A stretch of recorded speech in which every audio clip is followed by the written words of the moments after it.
morning, everyone. We're going to give it just a minute for everyone to join in, and we're going to go ahead and get started. I am Skylar Allison. I'm the community manager for CONNECTpreneur and Opus 8, and I'm glad that everyone could be here today. We have a super great presentation lined up for you. Just a few things prior to that presentation. I want to let you know that this meeting will be recorded. So if anyone has to leave early or misses the meeting or wants to rewatch it, we'll make sure that everyone has the recording to this meeting after today. Um, the presentation is going to be about 15 to 20 minutes, and we will be doing a Q&A session after the presentation. So if you have any questions at all during the presentation, please feel free to ask the question in the chat, or you can private message me the question, or if you prefer to unmute and ask during Q&A, you can do that as well. So with that, let's go ahead and get started. So today we have AuraVax Therapeutics. AuraVax Therapeutics is a privately held biopharmaceutical company developing nanosting for the treatment and prevention of upper respiratory disease due to all major viral pathogens. To tell you more about it, I want to introduce the CEO of AuraVax Therapeutics, Joseph Sullivan. Thank you very much, Skylar, and it's a pleasure to be here. I want to thank everybody who dialed in today to learn more about AuraVax and where we are in the development of our core technology called nanosting. I am joined by a couple of members of our leadership team and our board. So I look forward to speaking to you this morning and also answering any of your questions. As a company, we have a lot of momentum, and I'm going to share a lot of information. So I thought it'd be worthwhile just to try to hit some highlights early on so that it makes it a little easier to follow along in the presentation itself. So what is nanosting? Nanosting is a first-in-class intranasal treatment that can protect against most respiratory pathogens. Think in terms of seasonal viruses that we're all sort of witness on an annual basis, emerging biothreats that we read about, and even potentially pandemics. As many people know, respiratory viruses are a major source of morbidity, mortality, hospitalization, and cost on an annual basis. And it's particularly a problem for at-risk patients, such as those who are immunocompromised, as well as even individuals who are over the age of 65 or those who have comorbidities like diabetes. So it's still a major unmet medical need. We have a first-in-class therapeutic that safely activates the STING pathway and can be used as a therapeutic to both prevent and treat infections. But we've also demonstrated it can be used as an intranasal vaccine adjuvant, and we're developing that also to try to improve vaccines. We have extensive preclinical data. We have a contract with BARDA. We have a partner in that contract who is a clinical stage asset. We've met with the FDA for a pre-IND meeting, so we have a line of sight into the clinic. We have a wonderful leadership team, an awesome SAB. We've raised about $5 million to date to stand the company up and complete the early preclinical development. And now we're currently raising an additional $4.5 million to help us complete the preclinical work, as well as to bridge into the clinical studies. And our milestone at this point, what we're focused on, is to become a clinical stage company in 2026. And we've done quite a bit of work to de-risk ourselves to get into the clinic next year. So a little bit more about the profile of nanosting and why it's so unique. So imagine one product, nanosting, 001, as I'll define in a moment, that can treat and prevent multiple respiratory infections, whether they're influenza or different strains of that virus, SARS-CoV-2, RSV, or maybe even some of the secondary seasonal viruses that you may hear about from time to time. Fundamentally, nanosting is a host-directed therapeutic. What that means is that we can activate and actually boost your own immune response to an infection from one of these viruses. And therefore, it's a very potent and non-specific response to that virus. We do this by actively and by safely activating the STING pathway, which kicks that innate immunity on against the virus, and then that will then safely turn off pretty quickly after the virus has been cleared. It's broad acting, which we mean that it can be used against a number of different pathogens, and that makes it agnostic whether we're talking about different strains, for example, of seasonal pathogens, or whether we're even talking about some of the emerging biothreats that we hear about in the newspapers. And therefore, we think about it also as having utility against tomorrow's threats when we sort of think about being prepared for outbreaks. It's a relatively easy product as we envision it to be used. It's an intranasal delivery at the site of the infection to bring the active ingredient to bear on the sort of virus itself. Convenient dosing relative to most of the standards of care today. And we'll talk about a little bit further. One of its particular benefits is it stimulates that mucosal immunity against the virus in the respiratory tract where the virus is taking hold. So we're ready to really complete our clinical testing and begin those clinical studies next year, as I mentioned. So a little bit more about NanoSting and that preclinical development that we've done. We've, in a number of different animal models with a number of different strains of seasonal viruses, influenza and SARS-CoV-2, we've shown that NanoSting 001 is safe, activates the immune response that we want to activate against the viruses, and against different signs of infection, we're able to treat and prevent the different symptoms that were present in the animals. And therefore, we've shown that against a number of different animal models, we have demonstrated that broad-acting efficacy, as well as the safety. So just a little bit of data here in this model, this animal model, we are comparing NanoSting 001 to the standard of care in influenza Tamiflu. And in this example, a challenge study against a form of seasonal influenza, we handedly beat the standard of care Tamiflu, protecting the animals against one of the symptoms or the signs of infection, which is change in body weight. So we're very excited about all of the data that we've collected around NanoSting 001 and the de-risking of the clinical studies with the safety data.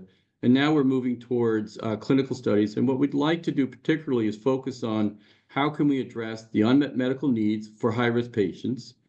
How can we provide a more relevant profile of the product? And what I mean by that is expanding the treatment window to make it more effective and beyond just the initial infection itself, and to make the dosing more convenient than, as I mentioned earlier, the standard of care.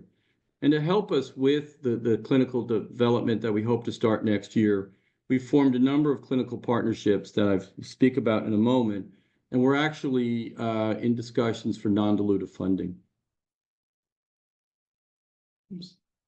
So just a bit more about our how we're going about developing NanoSting.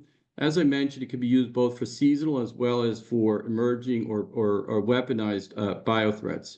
So in the case of seasonal viruses, which is our primary program, we've completed most of the early preclinical studies showing the safety as well as the efficacy. And now we're turning our attention to doing the formal toxin safety studies that will allow us to file the IND and with the FDA permission, begin the phase 1.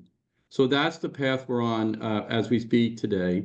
And we have a wonderful clinical collaborator, the Uniformed Services University. This is the military medical school, who is in collaboration with us to conduct those clinical studies. And we're very excited about them, working with them. Not only do they bring their clinical sort of study expertise, but the military is quite interested in the potential of NanoSting for the benefit of the military personnel. So it helps us get into that organization and begin to understand how we can design efficacy studies for the breadth of uses that may potentially be of interest to the military. In addition to the preclinical studies that we're starting right now to demonstrate the safety, we also just learned that the Gates Foundation is agreed to fund a swine study, which is the gold standard in terms of efficacy studies for efficacy and that will happen this year at the Pierbright Institute in the United Kingdom. So we're very excited because coming out of 2025, not only will we have strong safety data, de-risking the phase 1 studies, but we'll also have insights in terms of how we might begin to think about designing the phase 2 studies. Beyond the seasonal viruses, we're also very interested in developing nanosting 001 for biothreats, as I mentioned earlier. And we have a proposal into the Department of Defense that's being evaluated as we speak. And we hope to begin that later this year. And with this program, we hope to be able to demonstrate really the breadth of how nanosting can treat and prevent infections, initially by just screening in vitro against a number of the priority viruses the military has, but then quickly moving into animal models and validated animal models that we can use to get an approval for the use of nanosting against these biothreats using the FDA's animal rule.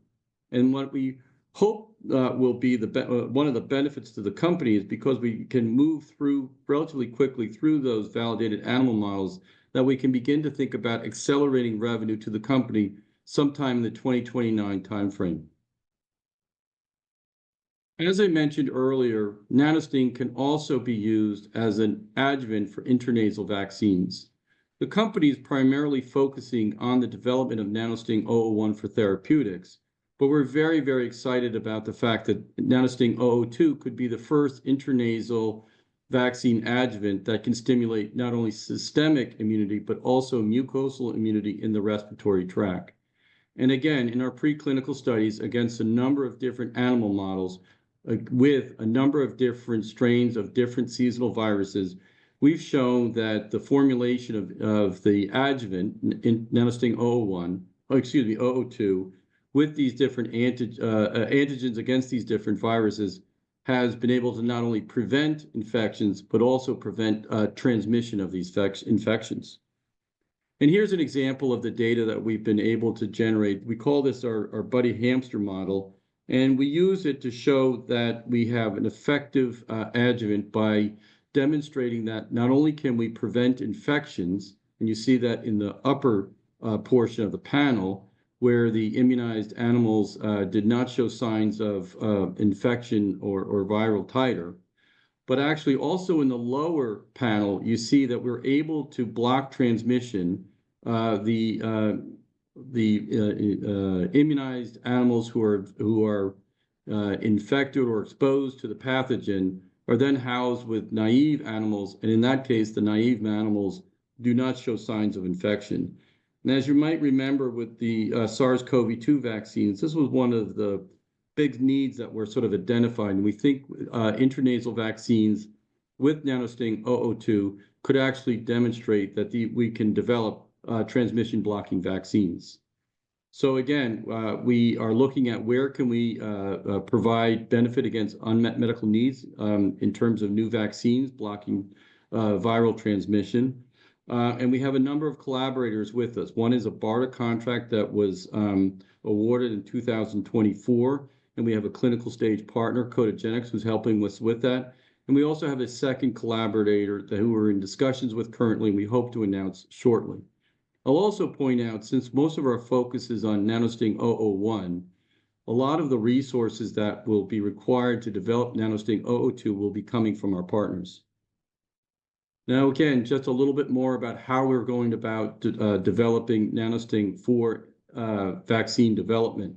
As I mentioned, we have a BARDA agreement or contract to develop or to evaluate an adjuvanted live attenuated influenza vaccine from CONNECTpreneur that could be used for pandemic influenza.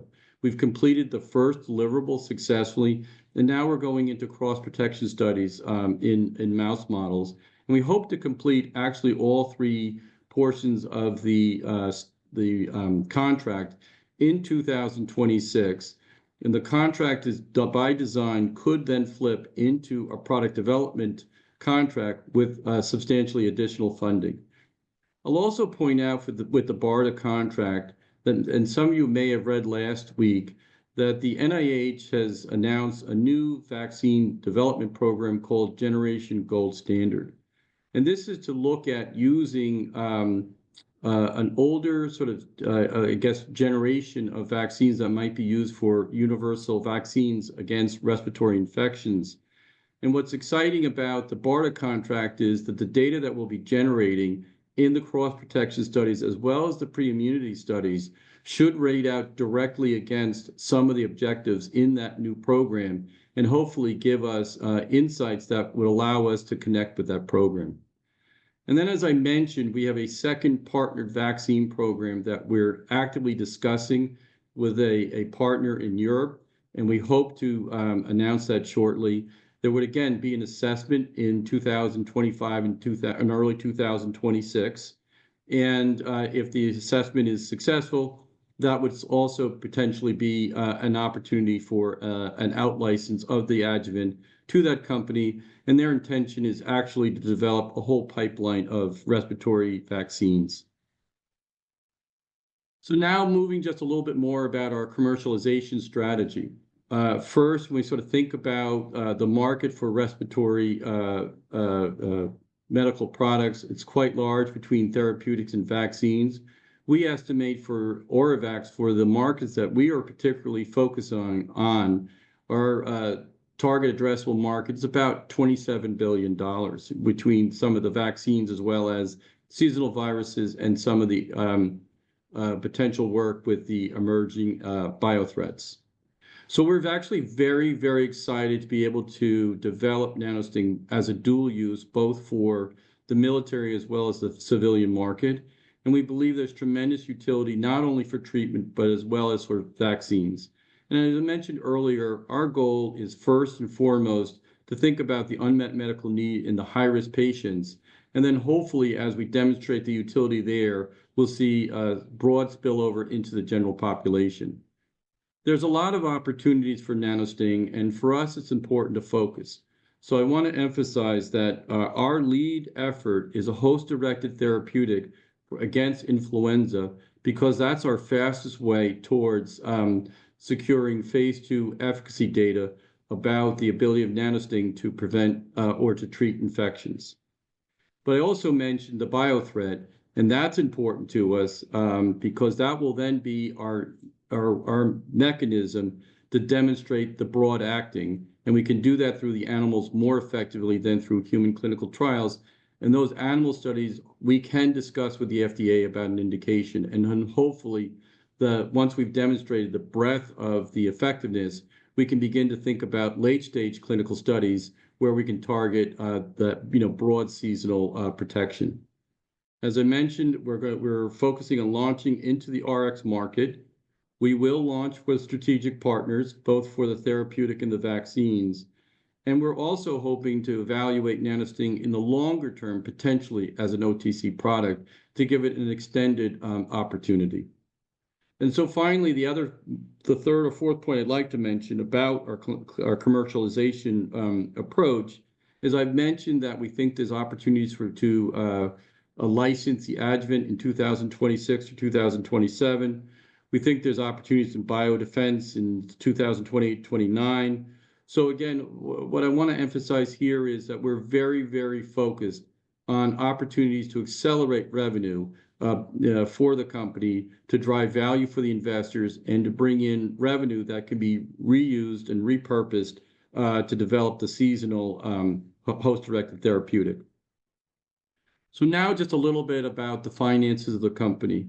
In 2020-21, we raised a little over $5 million to stand up the company. With that funding, we did the preclinical safety and efficacy studies that I shared with you. We developed the manufacturing process to make NanoSting, and we're now beginning to scale that up as well as to prepare it for the tox safety as well as the clinical studies. We've had a regulatory strategy. We've met with the FDA. And then we do have a small sort of cost sharing with BARDA that we're also covering through the $5 million. We're raising now $4.5 million to finish the late-stage clinical development as well as to bridge us into the clinical development.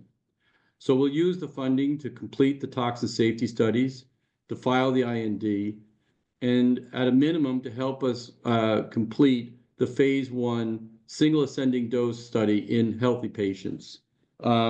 we actually also hope to complement the $4.5 million SAFE raise with non-dilutive funding for the phase 1 studies, as well as some of the other opportunities, including the biothreats. And each of these opportunities, the phase 1 studies, the swine studies at PeerBright through the Gates Foundation, and the biothreats with the DO3D, all those conversations are well underway. And as I mentioned with the Gates Foundation, we've now gotten the signal as a go-ahead for that program.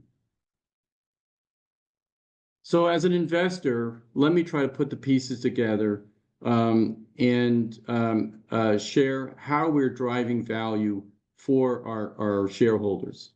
We have somewhere in the neighborhood of 10 milestones, and we think a number of these are bankable milestones over the next 3 to 4 years that we hope to leverage to demonstrate the value of NanoSting. As we're demonstrating the value of NanoSting, we hope then to be able to begin thinking about accelerating revenue opportunities such as out-licensing the vaccine adjuvant, out-licensing the biothreats host-directed therapeutic, or we may receive a DoD contract for the stockpiling and the final development. And then also later on, we hope through the biothreats host-directed therapeutic to receive a military countermeasure priority voucher that we can monetize, as well as in that sort of time frame, begin to think about out-licensing the seasonal host-directed therapeutic or some sort of an M&A transaction where we sell the company. I mentioned we have a tremendous team. I'll just mention a few of the folks. We have 2 wonderful outside directors. I should say 3 outside directors. We have Lawrence Cooper, who has extensive experience, clinical experience, as well as industry experience. We have John Shiver, who was the Senior Vice President of R&D for Sanofi Pasteur's vaccine development. And we have Tom Finn, who is the former president of P&G's pharmaceutical business. George Church is the chair of our SAB, and a number of our members of our leadership team have extensive experience either in the sciences or in industry. So just in summary, I'd like to close with the following, which is first, we're very excited about NanoSting. And again, I want to thank you very much for your time this morning. We see this as an opportunity to develop the first STING agonist for respiratory pathogens, both as a host-directed therapeutic and as well as the first mucosal adjuvant. We've worked extensively to de-risk the program. We have shown a very favorable safety profile in the clinical models. We have a biomarker that we can use both in the preclinical and the clinical studies to show that we're activating the innate immunity, the pathway we want to prevent and treat the infections. We have a number of highly experienced and very, very capable partners, both to help us demonstrate and again, de-risk the preclinical as well as to execute against the clinical studies. And we have a number of early inflection points that we think will help us not only think further about late-stage development, but also to make sure we're continuing to de-risk the program. We believe it's a very substantial revenue opportunity. There's a very, very large at-risk population that's highly motivated to avoid infections or to treat them when they happen. And we also think that there's the potential for a future market where the product could be used for pre-exposure to infections when you might be at risk of infection or infecting somebody else. And then finally, we think it's very important that we focus on accelerating revenue and strategic exits to demonstrate value as well as to realize value for investors. And so, as I mentioned earlier, we're keen to partner the adjuvant with vaccine manufacturers, and we think there's an exciting opportunity to drive early revenue through the biodefense opportunity with a host-directed therapeutic. So again, thank you very much. As I mentioned, we're hoping to raise, or we're intending to raise a little over $4 million. We have about 40% of that already circled. We hope to complete the fundraising in June of this year. And I'd be very interested in talking to you all if you have an interest in learning more about AuraVax and investing in AuraVax. So thank you again for your time this morning. Wonderful. Thank you so much, Joe. We are going to move right into the Q&A section. The first question is, can you please explain more about the host-directed therapeutic and why it's different from most antiviral medications? Sure. Thank you, Skylar, and thank you for the question. Most antivirals are developed against the virus itself that's infecting the individual. So they tend to be very specific, oftentimes down to the particular strain of the virus that might infect a patient. A host-directed therapeutic doesn't act directly on the virus. It acts on the path. It acts to boost the immune system, and therefore it is able to provide a much broader protection and response against the infecting pathogen. Okay, great. Next question is, what is the difference between nanosting 1 and nanosting 2? Sure. So as I mentioned, in our preclinical studies, we were able to demonstrate that nanosting can be used as to prevent infection and to treat infection, and that development program is called nanosting 001. We've also demonstrated that it can be used as a mucosal adjuvant and could be the first mucosal adjuvant for intranasal vaccines. That program is called nanosting 002, and that's the program actually that we're hoped to sort of out-license sometime beginning in 2026. Okay, wonderful. What is the IP status? Sure. So the company has an exclusive license for the IP. Some of the IP comes from Massachusetts General Hospital, and the other IP now comes from the University of Houston. The underlying patents are currently pending.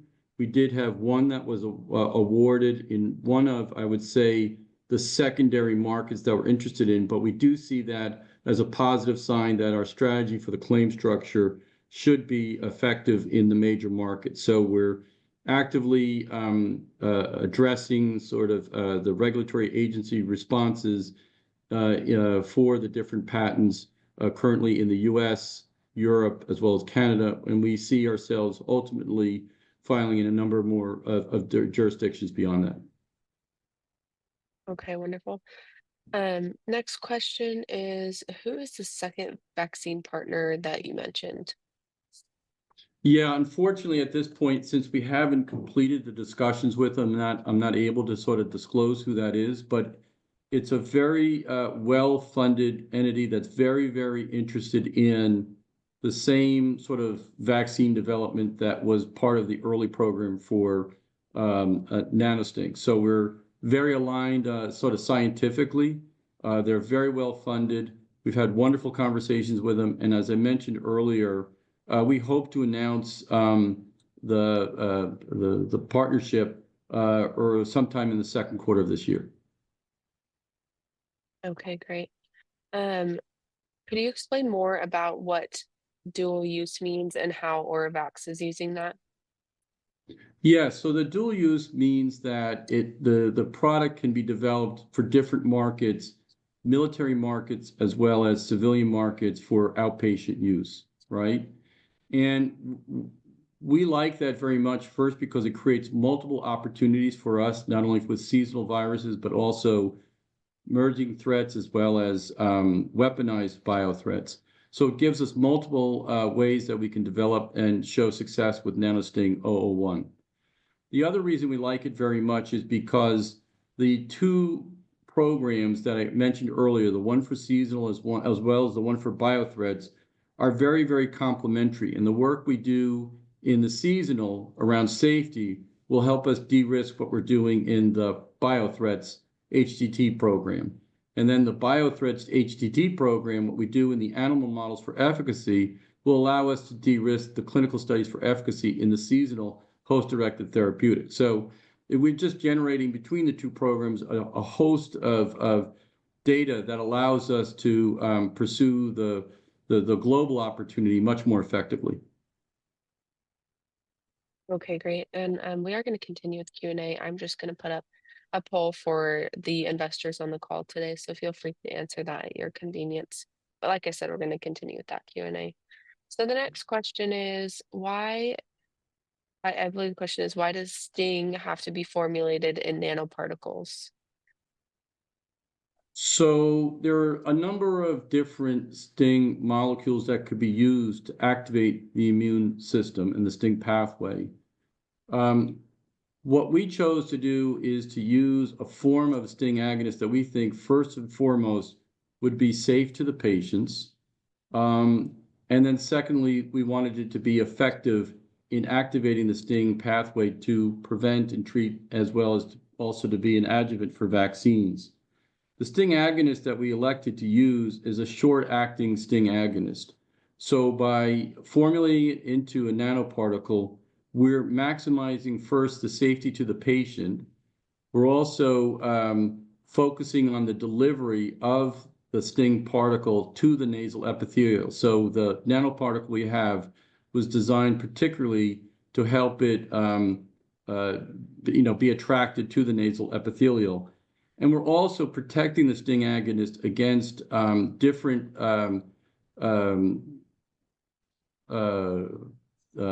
systems in the body that might actually degrade the STING molecule before it gets into the epithelial cells to actually activate the STING pathway. So we want to ensure that the agonist itself gets into the proper compartment, if you will, of the body to have the desired effect.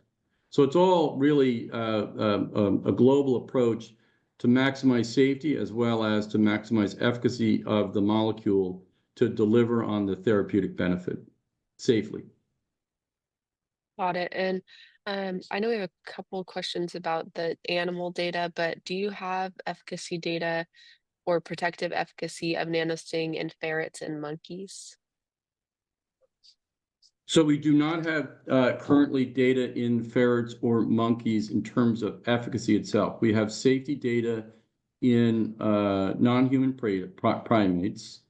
We will have ferret data for the vaccine nanosting 002 next year through the BARDA program. And then, like I said earlier, for nanosting 001, we'll have efficacy data in the swine model, which we're very excited with because that is because of the size of the nasal compartment and the biology of the swine sort of nasal cavity. It's probably one of the best, if not the best, model for evaluating efficacy against influenza. Joe, can I just jump in as well? Sorry, guys, this is Lawrence. The other ferret data we actually licensed in. So Joe's correct. We haven't done it ourselves under the AuraVax banner, but we did license in Mei Wu's data from Mass General. There's a science paper. Correct. Yep. Yeah, there's a science paper that shows efficacy of 002, the nanosting mucosal adjuvant, in ferrets. And in fact, that data obviously was very important for global news, being published in Science, but it's even come to the fore because it uses an inactivated virus that's complexed with nanosting 002. And why is that important? Well, it's important because, as Joe said, the HHS just put $500 million at play to develop inactivated viruses. And that'll be an award through BARDA. We already have one award through BARDA, so we have their attention. We know all the players, and we are really pretty buoyant about our science paper and the universal vaccine data that we've already shown, and getting in front of BARDA to see if they might support further development. Sorry, Joe, I didn't mean to interrupt. No, thank you for adding that, Lawrence. That's very helpful. Yeah. Yeah, no problem. And then going on that, could you explain more about what is the FDA animal rule? Sure. So the FDA animal rule is a regulatory pathway for approval for certain situations when human clinical studies can't be done because they're either it's not possible to do the studies or it would be unethical to do the studies. So, for example, for some of the emerging pathogens or weaponized pathogens, you simply can't do a human clinical study. It would be unethical. But there are validated animal models that the FDA does accept as demonstrating efficacy in as a surrogate for sort of human clinical studies. So for some of those pathogens, we can use those validated animal models, and that would be the basis of licensure in terms of demonstrating efficacy for the FDA. And we can combine that with the safety data that we're planning to begin to generate next year, and that would then help us, provide the package for approval against biothreats. And like I said earlier, number of those validated models, you can conduct those studies relatively quickly. So it might be a pathway to not only show the broad acting nature of nanosting 001, but also that we could do it faster than just with human trials. Okay, great. Could you explain a little bit more about who your competition is? Well, at the currently, we're not aware of any companies that are targeting the STING pathway for respiratory products. There are respiratory host-directed therapeutic or for an adjuvant. There are a number of companies that are beginning to sort of explore it as an adjuvant, but no one has the nanosting, formulation that we have with the liposome. So we think that gives us an advantage in the vaccine space. In the therapeutic space, there are other companies that are developing similar sort of intranasal products to try to prevent or potentially treat viruses. But we're very enthusiastic about the pathway we've selected, specifically the STING pathway, and some of the basic science around the antiviral properties of STING demonstrate that it's a better molecule to use than many of the other active ingredients that have been selected by the other competition. So I think from the point of view of just the active ingredient and the STING pathway, we should be able to demonstrate really the versatility of nanosting.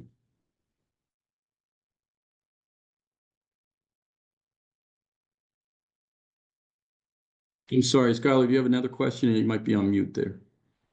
Yep, you would think I would know by now that to turn it off mute. No, Sorry, I was talking with my mute on. How did you set the valuation cap on the safe?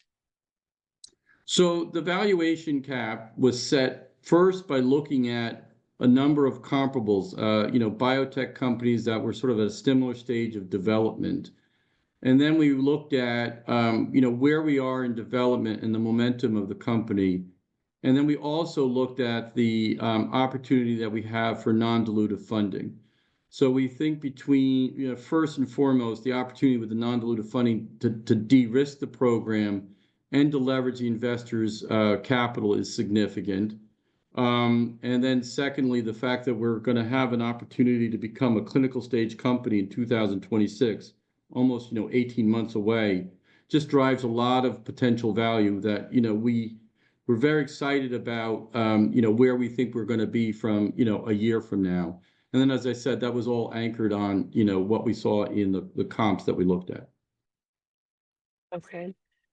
Are you pursuing any pediatric or geriatric specific studies or indications given the high risk status? Absolutely. So particularly, let me speak to the over 65, which would include the geriatric. That's very, very important subpopulation for us, obviously, because the amount of morbidity and mortality among those patients. So our goal in working with the University Services University is actually to get into those high-risk populations as quick as we possibly can. And so we are speccing that out as we speak as part of that phase 1 program. And then working with them, begin to understand how we can demonstrate efficacy in the older population. So I don't know if we would have a specific geriatric sort of study, but I would call it a 65 and over. The other study that we're talked about internally, we'd love to see if we can find a way to forward on it, is to look at different settings, such as nursing homes and other sort of conjugate care, where sort of the older population might be at a sort of an enriched level, and where they might be even then at greater risk. Okay, got it. Skylar, one more point that I made in the presentation and like to make about the geriatric patient population we think it's, obviously we'll have to demonstrate that we have this therapeutic benefit for patients who get infected. But long term, when we sort of think about the molecule, where we could go, we think there's also the potential about blocking transmission of viruses to high-risk patients. And so we think that's very, very important, because if you have family members or loved ones who are either immunocompromised or older, and they might be in a setting where they could get infected because people are bringing in viruses from sort of the community, that ability to disrupt and that transmission could be highly, highly valuable from an unmet medical need, and specifically for the geriatric population. Okay, thank you. Could you explain a little bit more about why you chose a safe versus a convertible note?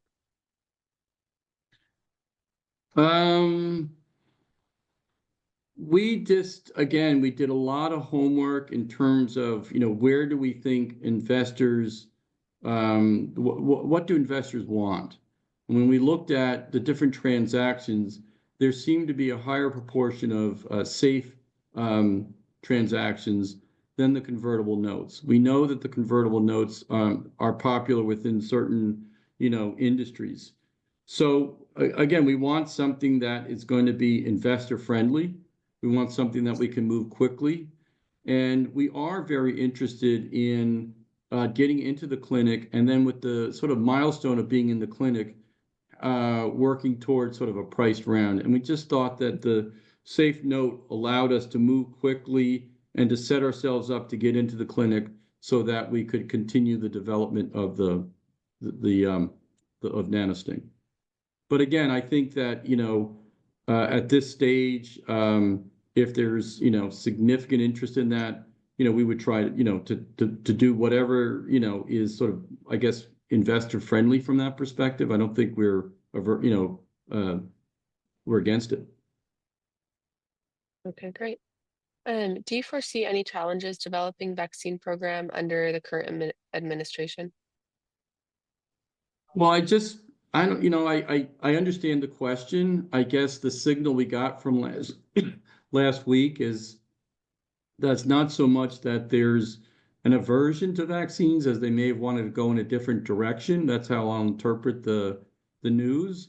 And as I said earlier, being able to adjuvant whole killed or live attenuated vaccines that, the kind of antigens that they're planning on developing, we think we can be an enabling technology for those programs. So I understand we're in uncertain times, but I think actually we may have an opportunity here with it. Okay. Can you explain a little bit more about why mucosal immunity and why is it important? About what mucosal Sure. immunity is and why it's important? Right. So I think, this is a place maybe where some of the scientists from the team may want to jump in and clean up after me. But the basic point I guess I would make is that most vaccines do stimulate systemic immunity when you think about the sort of the needle stick, and that's how they predominantly work. The respiratory tract benefits from that systemic immunity, but it also has its own immune system. It's called the mucosal immunity that gives it sort of a secondary barrier or protection. And that doesn't get stimulated very well by sort of the traditional vaccines. So there's a lot of excitement around intranasal vaccines because not only do they, trigger systemic immunity, but they can also trigger mucosal immunity, which would make them, by definition, better vaccines, hopefully, to prevent, infection. And we've shown in our studies in the preclinical animal models that we're able to stimulate both systemic and mucosal immunity. So this is one of the underlying sort of scientific advantages of intranasal vaccines and, the sort of approach that we're taking with nanosting 002. Okay. What Well, I guess I'll ask this question first, but what is innate immunity and how does it fight against infections? Sure. Very, very briefly, an individual's immune system has, is sort of two compartments or arms. One's the adaptive immunity and the other one's the innate immunity. The innate immunity is generally the initial immune response that you have to a pathogen. It tends to be sort of non-specific. It's designed really to be able to be activated very, very quickly and potently to try to minimize the pathogen from being able to establish itself. The adaptive immunity, the other side, is the one that we tend to sort of teach or educate through vaccines. And that's the arm of the immune system that once it's educated around a pathogen can mount a response, but that response will generally be specific to the pathogen or maybe even the strain of the pathogen, right?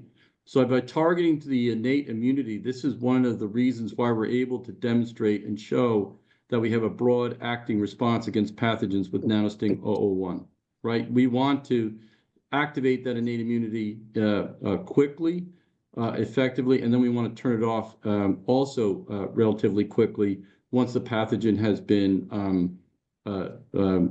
shed, or the pathogen's been itself has been sort of cleared.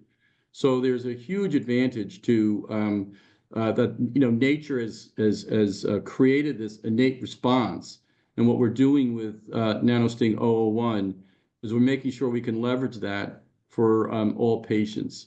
I'd also say that in our own research, we've shown that the innate immunity tends to do well or continue to do well in some of the high-risk patients. So it's well known that the adaptive immunity over time in an immunocompromised patients can be itself be compromised so that it's not able to mount a response to a pathogen. The innate immunity seems to maintain itself in those subpopulations.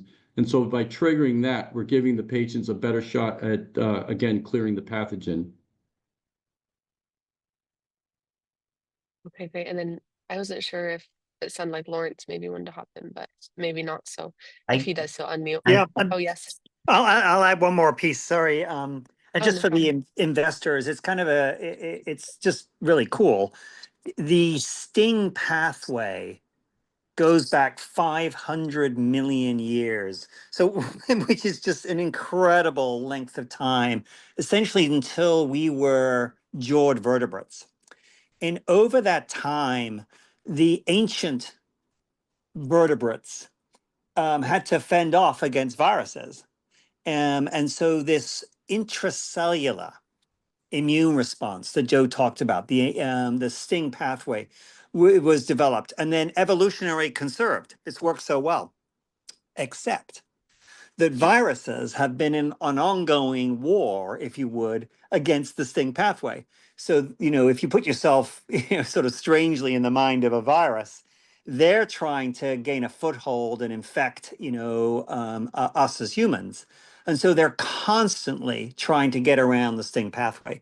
And that's actually the genesis of COVID, is that the virus, coronavirus, actually managed to escape immune surveillance by STING, and it caused, trillions of dollars of damage. The same applies for influenza. The same applies for RSV. The same applies for paraflu. On and on the story goes. And so if you're the company that can activate STING and give it a boost, if you would, you can sidestep all of this evolutionary pressure and activate that STING pathway so that viruses that have been trying to sort of slowly evolve around it, all of a sudden they're whacked because the STING is jacked up to super levels, which we've shown is safe in monkeys and animals. But it provides, as Joe said, that transient immune boost to cleanse the virus out of your nasal passages and out of your respiratory tree, giving you essentially protection. And this is an approach that is a one size fits all, because I think one of the questions was good from the audience member, is like, what's the difference between nanosting, a host-directed therapeutic, and an antiviral? Well, the antivirals are all on a case-by-case basis. So you play whack-a-mole with a virus. They're constantly evolving, and then you have to spend gazillions of dollars re-engineering your antiviral. If you're the company essentially developing nanosting, the STING pathway, that one drug can activate STING that then goes against all the respiratory viruses. So just a little bit of color from the science boffins on the call. Perfect. Thank you, Lawrence. I know we're nearing the end of time, but we do have just a few more questions. Going back to the safe, is there any discount on the safe? We are evaluating a discount on the safe, and we would, look at that if that was something, that, investors broadly thought was important. Okay. To what extent do you see potential for international adoption, particularly in the low income and middle class countries? I guess let me just speak from a personal perspective. I think there's tremendous utility for something like nanosting because of the fact that it is non-specific, so it can be used in multiple situations. We also know right now, although we haven't done formal stability studies, that in our hands, in informal studies, it can be stockpiled, so it can be used in emergencies. And candidly, our experience with the COVID pandemic, things did not, get distributed quickly, right? So there was, as we look at sort of vaccines, it took a long time for the vaccines to be distributed broadly into the global reaches where it was needed. Something like nanosting can be easily distributed to reduce the consequences of the outbreak, to buy time for more directed therapeutics and vaccines. And it also can be used potentially also to block transmission, so it could reduce the overall effect. So, I think there's a tremendous opportunity for global utilization, not only from a sort of a seasonal perspective, but also from a pandemic preparedness.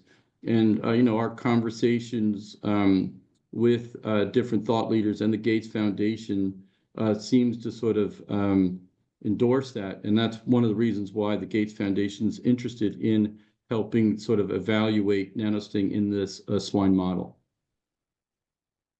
Okay, thanks, Joe. Um, Next question is, what level of human data will be required before you expect to see significant interest from pharma partners or acquirers?